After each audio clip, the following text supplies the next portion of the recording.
নুসরাত তাবাচ্চুম তাকে গেট ভেঙে নিয়ে যায়, সেই বাসাতে মাঝামাঝি আসে।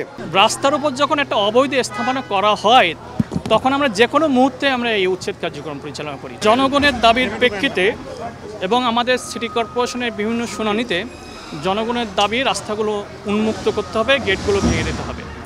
তা জনগণের সাধারণ জনগণ যাতে নির্বিঘ্নে চলাচল করতে পারে এবং রাতের বেলাও যেন একজন রুগীর বের না হতে কোনো অসুবিধা না হয় এবং ইমার্জেন্সি কেউ যদি বের হতে চায় তার জন্য যদি কোনো অসুবিধা না হয়, নির্বিঘ্নে চলাচল করার জন্য আমাদের এই উচ্ছেদ অভিযান। নিরাপত্তার বিষয়ে যারা এখানে বাড়ির কমিউনিটি আছেন তারা নিজেরাই নিরাপত্তা জোরদার করবেন। সঙ্গে আমাদের থানা আছে, থানায় এই নিরাপত্তার বিষয়ে কিছু হলে তারা বিষয়টা দেখবেন।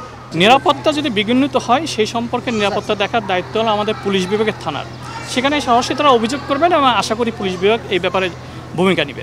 রাস্তার উপর যখন একটা অবৈধ স্থাপনা করা হয় তখন আমরা যে কোনো মুহূর্তে আমরা এই উচ্ছেদ কার্যক্রম পরিচালনা করি। তারই অংশ হিসেবে আজকের এই সিটি কর্পোরেশনের পক্ষ থেকে আমাদের এই উচ্ছেদ কার্যক্রম পরিচালনা করা হলো। তারা এই বিষয়টা জানেন আমরা উচ্ছেদ অভিযান পরিচালনা করবো, এটা আগের থেকে অবগত আছে। নুসরাত তাবাচ্চুম তাকে গেট ভেঙে নিয়ে যায়, সেই বাসাতে মাঝামাঝি আসে।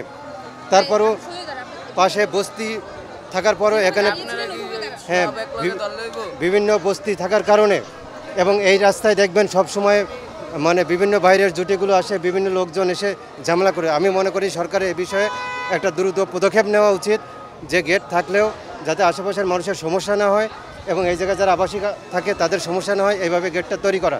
তবে সরকার পূর্ব ঘোষণা ছাড়াই যে গেটটা ভাঙলো, এর জন্য আমি সিটি কর্পোরেশনের প্রশাসনকে তীব্র ঘৃণা করছি যে তার মতো একজন সচেতন লোক হয়ে এভাবে ভেঙে দিল। এটা মোটেই কাম্য না এবং তার প্রতিবাদ কামনা করছি এই এলাকার পক্ষ থেকে।